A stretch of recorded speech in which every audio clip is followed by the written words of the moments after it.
میرے لیے لڑکی دیکھنے کب جاؤگی ماں؟ میرے سارے دوستوں کی شادی ہو گئی، سب کے بچے بھی ہیں، بس میں ہی رہ گیا۔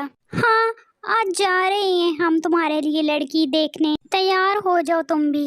پھر بنٹی اور اس کی ماں دونوں لڑکی دیکھنے چلے جاتے ہیں۔ بنٹی چڑیا کو دیکھتا ہے تو دیکھتا ہی رہ جاتا ہے، چڑیا تھی بھی بہت خوبصورت۔ ماں میں شادی کروں گا تو اسی چڑیا سے کروں گا، نہ مجھے کچھ پوچھنا ہے اور نہ ہی کوئی بات کرنی ہے، یہ چڑیا تو بہت خوبصورت ہے۔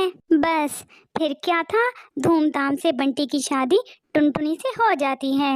بنٹی کبوتر تو چڑیا کو دیکھ دیکھ کے ہی خوش ہو رہا تھا، لیکن اگلے دن جب ٹنٹنی کی آواز سب گھر والے سنتے ہیں تو دنگ رہ جاتے ہیں، کیونکہ آپ خود ہی سن لیجئے۔ اللہ اللہ اتنا جلدی صبح ہو گئی، مجھے تو بہت نیند آ رہی ہے۔ ٹنٹنی یہ کیسے بول رہی ہو، تم ٹھیک تو ہو نا؟ بالکل بالکل، میں تو بالکل ٹھیک ہوں، مجھے کیا ہونا ہے؟ بنٹی کو سمجھتے دیر نہیں لگتی کہ جس ٹنٹنی کی چوں چوں وہ سننا چاہتا تھا وہ تو توتلی نکلی۔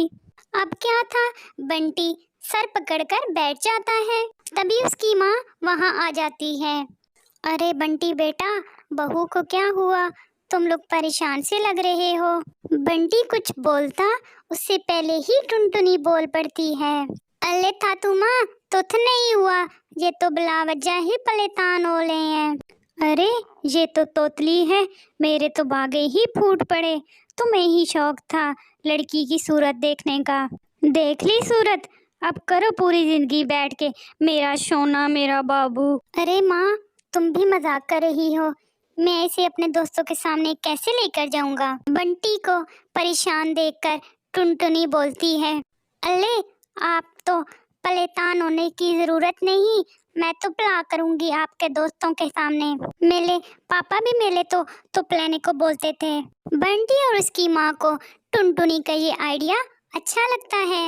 اگلے دن بنٹی اور ٹنٹنی بنٹی کے دوست کے گھر جاتے ہیں۔ بنٹی ٹنٹنی کو سمجھا کے لاتا ہے کہ وہاں پہ جا کے چپ رہے، اس لیے ٹنٹنی کچھ نہیں بولتی۔ بنٹی کے دوست کی بیوی اس سے نام پوچھتی ہے، بنٹی بول پڑتا ہے، ٹنٹنی، ٹنٹنی نام ہے بھابھی اس کا۔ اب دوست کے گھر کوئی بھی ٹنٹنی سے سوال کرتا جواب بنٹی دیتا، اسے ڈر تھا کہ کہیں ٹنٹنی اپنے توتلے پن کا پول نہ کھول دے اور اس کی بےزتی نہ ہو جائے۔ ارے بنٹی بھیا کیا بات ہے، جب سے آپ کی بیوی آئی ہے اس نے تو کچھ بھی نہیں بولا، کہیں گونگی تو نہیں ہے؟ ارے نہیں نہیں بھابھی، ٹنٹنی نام ہے اس کا، بھلا ٹنٹنی بھی گونگی ہو سکتی ہے؟ وہ تو ذرا شرمیلی اور کم بولنے والی ہے میری بیوی۔ ابھی وہ یہ سب باتیں کر ہی رہے تھے کہ ٹنٹنی کو چوہا دکھائی دیتا ہے، الے الے وہ دیکھو تو آ، بنٹی کا منہ اتر جاتا ہے، سب کو پتہ چل جاتا ہے کہ ٹنٹنی توتلی ہے۔ بنٹی بھیا کیا تمہاری بیوی توتلی ہے؟ ہاں بھابھی کیا بتاؤں، شادی سے پہلے اس کی سندرتا دیکھ کر ہی مجھے پسند آ گئی، کچھ سوال جواب کی ضرورت ہی محسوس نہیں کی، مجھے تو شادی کے بعد پتہ چلا کہ یہ توتلی ہے، تبھی دوست کی بیوی اسے سمجھاتی ہے، کوئی بات نہیں بنٹی بھیا، اب توتلے پن کا علاج ہے۔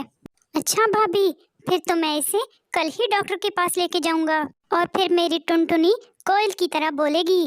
اگلے دن بنٹی ٹنٹنی کو ہاسپٹل لے کے جاتا ہے، ڈاکٹر ٹنٹنی کا علاج کرتا ہے اور ٹنٹنی ٹھیک ہو جاتی ہے، کچھ ہی مہینوں میں ٹنٹنی بالکل ٹھیک ہو جاتی ہے۔ بنٹی جی آپ کا بہت شکریہ، آپ کی وجہ سے میرا توتلا پن ختم ہو گیا، اب میں اچھے سے بول پا رہی ہوں۔ پھر وہ تینوں ایک ساتھ خوشی خوشی رہتے ہیں۔ پیارے دوستوں اس کہانی سے ہمیں یہ سیکھ ملتی ہے کہ اگر کسی میں نقص ہو تو اس کا علاج کروایا جاتا ہے، نہ کہ اس کو گھر سے باہر پھینک دیا جاتا ہے۔ اگر آپ کو ہماری کہانی پسند آئی ہے تو ہمارے چینل کو سبسکرائب کر دیں، لائک کر دیں اور شیئر کر دیں، اور کمنٹ میں ضرور بتائیں آپ کو ہماری کہانی کیسی لگی۔